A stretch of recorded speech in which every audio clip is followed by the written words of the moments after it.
आज के टाइम पे अगर आप अर्निंग प्रूफ नहीं दिखाते हो तो कोई भी आपकी बातों पर ट्रस्ट नहीं करता है। आप जो भी ब्लॉगिंग में जो भी कुछ अच्छा बता रहे हो लोग विश्वास नहीं करेंगे। और अगर आप अर्निंग प्रूफ दिखा रहे हो, हाई अर्निंग प्रूफ, ज़्यादा से ज़्यादा पैसा अगर आप दिखा रहे हो तो डेफिनेटली आपके वीडियोज़ को लोग देखेंगे और वीडियोज़ को देखने के साथ साथ आपके बताए गए रूल्स और जो भी तरीके आप बता रहे हो उन्हें वो फॉलो करेंगे। लेकिन आज तक अभी तक ज़्यादातर मैं लोगों को अपना अर्निंग प्रूफ नहीं दिखाता था और इसीलिए शायद मेरी वीडियो ग्रो भी नहीं कर रही थी। बहुत से लोग कमेंट भी करते हैं कि आपकी जो चैनल है आपका वो क्यों ग्रो नहीं कर रहा है। तो भाई मैं आज से आपको अर्निंग प्रूफ दिखाता हूँ। सबसे पहले देखो यार, आज है नवंबर 30 और आप देख सकते हो रेवेन्यू अभी 2500 से ऊपर की रेवेन्यू हो चुकी है। और मैं आपको कल का दिखा देता हूँ, ठीक है। अभी एस्टरडे कर लेते हैं और एस्टरडे का आप डेटा देख सकते हो। मुझे यहाँ पे रेवेन्यू हुआ है लगभग 5000 रुपये का, ठीक है। ये पर डे की अर्निंग है, ठीक है। और मैं आपको एक चीज़ और कर देता हूँ, ठीक है, रिफ़्रेश कर देता हूँ ताकि आपको ट्रस्ट रहे। और इसे रिफ़्रेश करने के बाद उसके बाद मैं बताऊंगा कि कैसे आप मेरी तरफ यहाँ पे गूगल में रैंक कर सकते हो एक अच्छा कंटेंट लिखकर। जी हाँ, अभी मैं आपको प्रूफ भी दिखाता हूँ कि मेरा कंटेंट रैंक भी है। ऐसा नहीं है हवाई बात नहीं करना है, ठीक है। तो यहाँ पे ये ओपन होने देते हैं यहाँ पे, ठीक है। थोड़ा सा वेट करिए। देखो ब्लॉगिंग में वही लोग बोलते हैं ब्लॉगिंग फेक है जो आज तक पैसा नहीं कमा पाए। जो कमा रहे हैं ना उनसे पूछो ब्लॉगिंग कितना बड़ा मतलब यहाँ पे एक पैसे कमाने का जरिया है, ठीक है। टुडे कर देते हैं यहाँ पे और यहाँ पे टुडे करने के बाद आप रेवेन्यू देख सकते हो। ये बढ़ गया रेवेन्यू, यहाँ पे 2600 हो चुके हैं, ठीक है। तो अभी देखो क्या मैं बताने वाला हूँ इस वीडियो में मैं आपको बताने वाला हूँ कि कैसे आप यहाँ पे बेसिकली अपना कंटेंट लिखोगे, ऐसा कंटेंट जो गूगल में रैंक करे। अभी देखो जो मैं बताने वाला हूँ ना, जैसे एक कीवर्ड है एडसेंस CTR कैसे बढ़ाएं। एडसेंस CTR कैसे बढ़ाएं पे देखो मेरा कंटेंट फीचर्ड स्निपेट में रैंक कर रहा है एकदम टॉप पोजीशन पर, ठीक है। और यहाँ पे बेसिकली ये कैसे टॉप पर रैंक कर रहा है भाई, अच्छा कंटेंट लिखने की वजह से रैंक कर रहा है। अगर आप अच्छा कंटेंट नहीं लिखोगे तो डेफिनेटली आप रैंक नहीं कर सकते हो। तो मैंने क्या क्या चीज़ें अपने कंटेंट राइटिंग में क्या क्या चीज़ें ऐड की हैं, कैसे आपको करना है ताकि आपके कंटेंट रैंक हो, इसी के बारे में ये वीडियो है, ठीक है। यहाँ पे देखो सबसे पहले मैंने अपना पोस्ट एडिटर ओपन कर लिया है और यहाँ पे आप देखोगे तो मैंने rank math free version use किया है इस पोस्ट को लिखने के लिए। और डेफिनेटली आप देखो स्कोर जो है 81 है। देखो स्कोर रैंक मैथ के अंदर अगर आपको स्कोर 81 या 78 या आपका येलो रहता है या रेड रहता है उससे फ़र्क नहीं पड़ता। आप यहाँ पे फोकस कीवर्ड डालोगे भी नहीं ना तो भी कोई दिक्कत नहीं है।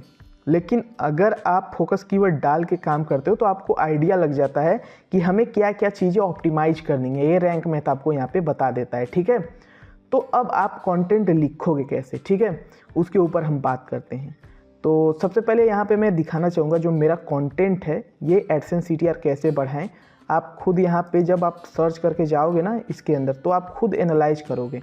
तो सबसे पहला क्या आपको दिख रहा है, एडसेंस CTR कैसे बढ़ाएं। एडसेंस CTR कैसे बढ़ाएं 100% गारंटी। ये जो टाइटल है ना, ये आप टाइटल जो देख रहे हो ये काफ़ी अट्रैक्टिव है, इस पर क्लिक्स के चांस जो है बहुत ज़्यादा हैं। तो मैं आपको पोस्ट एडिटर में लेके चलता हूँ और स्टेप बाय स्टेप समझाता हूँ, ठीक है।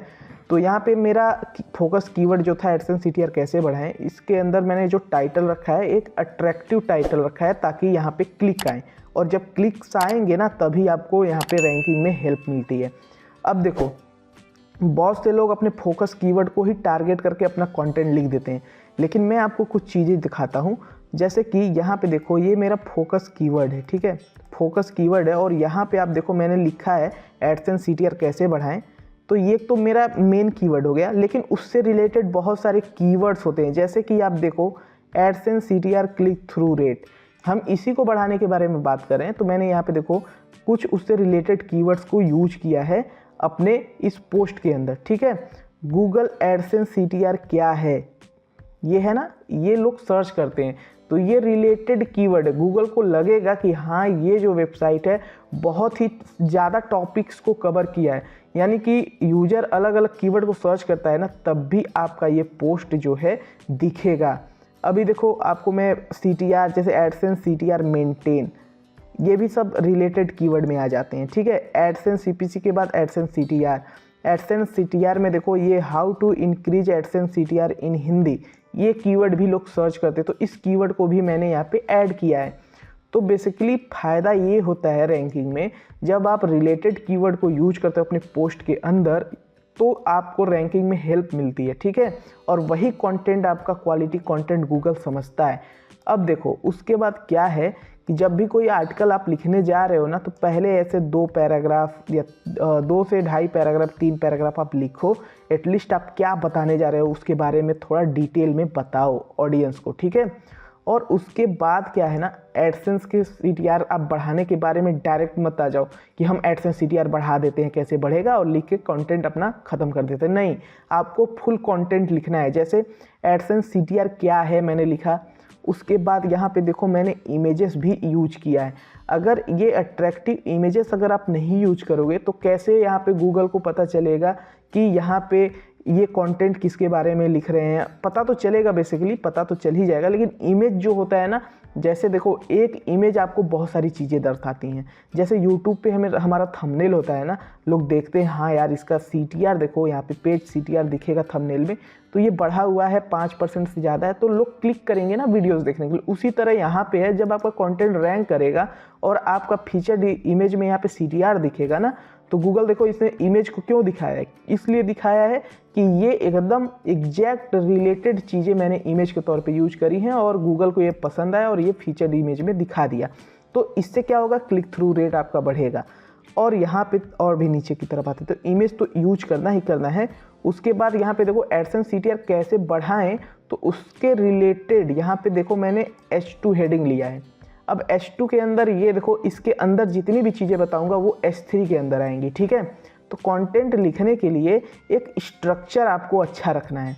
अगर जैसे H2 हेडिंग है एडसेंस CTR कैसे बढ़ाएं, तो उसके अंदर देखो एडसेंस जो इसके अंदर जो हेडिंग आने वाली है वो H3 आएंगी, ठीक है।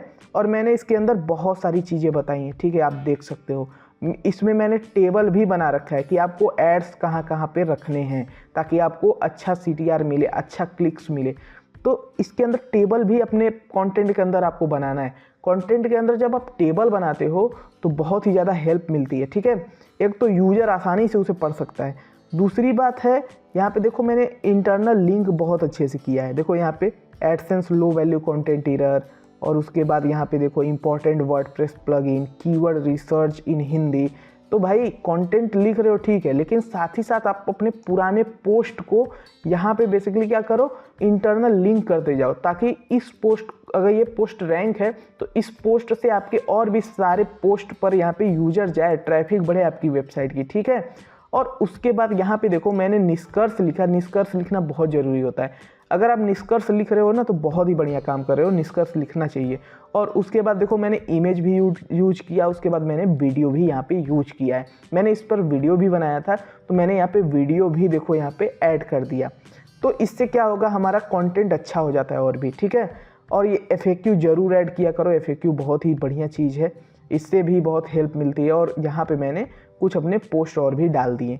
अब देखो इसमें तो मैंने बता दिया कि कैसे आप कंटेंट लिख रहे हो, ठीक है, फुल कंटेंट लिखना मैंने बताया। लेकिन अभी मैं और भी आपको कुछ चीज़ें दिखाता हूँ जो यहाँ पे रैंक मैथ आपको बताता है, ठीक है। तो यहाँ पे देखो सबसे पहले तो फोकस कीवर्ड आपका देखो SEO टाइटल में है। तो जी हाँ, जो भी फोकस कीवर्ड हमने यहाँ पे डाल रखा है, देखो एडसेंस CTR कैसे बढ़ाएं, तो ये देखो यहाँ पे टाइटल में हमारे है यहाँ पे, ठीक है, टाइटल में हमारा फोकस कीवर्ड है। उसके बाद नीचे की तरफ आएंगे, focus keyword use inside SEO Meta description, यानी कि SEO मेटा डिस्क्रिप्शन की ये बात कर रहा है। यानी कि एडिट स्निपेट में चलते हैं, और एडिट स्निपेट में जाओगे ना तो ये जो डिस्क्रिप्शन हम डालते हैं ना रैंक मैथ में, ये 160 वर्ड का, तो इसके अंदर भी आपका वो फोकस कीवर्ड होना चाहिए जो मैंने डाल दिया है, ठीक है, ये मैंने डाल दिया है। और आपका ये जो 10% कंटेंट है, यानी कि पहला जो पैराग्राफ है ना, इसके अंदर ही एडसेंस CTR कैसे बढ़ाएं, आपका जो फोकस कीवर्ड है वो दिखना चाहिए, ठीक है। आपका फोकस कीवर्ड जो है ना URL में भी दिखना चाहिए। अब आपको URL में दिखा देता हूँ, ठीक है। अभी देखो यहाँ पे पोस्ट में चलते हैं, और ये URL देखो एडसेंस CTR कैसे बढ़ाएं, ये URL में भी हमारा है। यानी कि फोकस कीवर्ड जो आप टारगेट कर रहे हो ना, वो आपके टाइटल में और URL में अपने पहले पैराग्राफ में होना चाहिए, ठीक है। अब यहाँ पे अब देखो कंटेंट देखो मैंने यहाँ पे लिखा है 1368 वर्ड का, 1000 वर्ड से 1200 वर्ड से भी 1300 वर्ड से ज़्यादा लिखा है। लेकिन बहुत से लोग क्या करते हैं, कंटेंट जल्दी जल्दी के चक्कर में 500-600 वर्ड का लिख के ख़त्म करके और सोचते हैं भाई हमारा कंटेंट रैंक नहीं हो रहा है, दिन भर मैसेज करते हैं लोग, ठीक है। तो इसीलिए मैं बोलता हूँ यार, जितना फोकस आप अपनी वेबसाइट को बनाने में करते हो ना, उससे कई ज़्यादा फोकस आपको अपना कंटेंट लिखने में करना चाहिए, ठीक है। तो ये चीज़ें हैं। अब यहाँ पे देखो, उसके बाद यहाँ पे एडिशनल में बहुत सारे एरर आएंगे, जैसे कि कीवर्ड डेंसिटी बहुत आपकी कम है, तो कुछ मैटर नहीं करता है भाई, कीवर्ड डेंसिटी पे आपको फोकस ही नहीं करना है। उसके बाद यहाँ पे मैं आपको बताऊँगा कि एक्सटर्नल लिंक करना बहुत ज़रूरी है, जैसे कि अदर साइट को। जैसे मान लेते हैं आपने एडसेंस अप्रूवल के ऊपर एक पोस्ट लिख रहे हो और आप किसी को लिंक देना चाहते हो, जैसे bloggingskill.com को देना चाहते हो, और उसमें आपका आ गया एडसेंस CTR बढ़ाने के ऊपर कुछ वर्ड आ गए, तो आप चाहते हो कि एडसेंस CTR कैसे बढ़ाएं, तो ये जो पोस्ट है मेरा, उस पर आप लिंक दे दोगे, तो इससे आपकी रैंकिंग नहीं डाउन होगी, आपकी रैंकिंग अप होगी। अगर आप किसी को बैकलिंक्स दे रहे हो अच्छी क्वालिटी की साइट को, तो उससे आपकी रैंकिंग अप ही होगी, डाउन नहीं होगी, ठीक है। तो एक्सटर्नल लिंक भी करना ज़रूरी है इंटरनल लिंक के साथ साथ। अब यहाँ पे टाइटल रीडेबिलिटी में यहाँ पे देखो पॉजिटिव और निगेटिव सेंटिमेंट्स नहीं ऐड किया गया है। तो इससे क्या मतलब है, देखो इंग्लिश में अगर हम कोई पोस्ट लिख रहे होते हैं ना, तो उसके अंदर ये सेंटिमेंट्स वगैरह ऐड किए जा सकते हैं, लेकिन हमारा हिंदी कंटेंट है तो हम सब कुछ पॉसिबल नहीं है कि एक हिंदी कंटेंट के अंदर हम रैंक मैथ के इंग्लिश वाले चीज़ें ऐड कर दें, ठीक है। तो इससे हमारा स्ट्रक्चर भी बिगड़ेगा और साथ ही साथ हमारा टाइटल भी काफ़ी लॉन्ग हो जाएगा, और बाकी सारी चीज़ें इसमें देखो एकदम परफेक्ट है। और इसी तरह से कंटेंट लिखना है, जैसे कि मैंने आपको बताया, देखो टाइटल अट्रैक्टिव, अपना कंटेंट के अंदर इंटरनल लिंक, एक्सटर्नल लिंक, और जो आपका जो फोकस कीवर्ड है वो H2 हेडिंग के अंदर आना चाहिए। जैसे एडसेंस CTR कैसे बढ़ाएं, देखो H2 हेडिंग है, ये मेरा फोकस कीवर्ड है, और देखो ये H2 के अंदर आया हुआ है। तो इसी तरह से कंटेंट लिखना है। अगर आपको समझ में आ रहा है मैं क्या चीज़ें बता रहा हूँ, तो डेफिनेटली आप ब्लॉग से पैसे भी कमाओगे और आपका कंटेंट जो है गूगल में रैंक भी करेगा। जैसे कि आप देख सकते हो यहाँ पे मैं कोई भी फर्जी वाला चीज़ें नहीं बता रहा हूँ आपको, और यही सारी चीज़ें काम करती हैं। अभी कमेंट में लोग हमेशा बोलते हैं कि भाई कुछ नया बताओ। अरे भाई साहब, नया कैसे कोई बताएगा, यही सारी चीज़ें काम करती हैं, ठीक है। नया कोई भी नया चीज़ें नहीं बताता है भाई। जब गूगल यहाँ पे अपने अपडेट लाता है एल्गोरिदम में, तो वो आपको ये नहीं बताता है कि मैंने ये अपडेट कर दिया भाई। धीरे धीरे लोग सीखते हैं और उसे बताते हैं जैसा फील करते हो। तो मैं जैसे यहाँ पे रैंक कर रहा हूँ वही चीज़ें आपको बताऊँगा, ठीक है। अगर ये वीडियो हेल्पफुल लगा हो, वीडियो को लाइक करना, और अगर आपको blogging, SEO, make money online से रिलेटेड कॉन्टेंट देखना है, चैनल को सब्सक्राइब भी करना। धन्यवाद।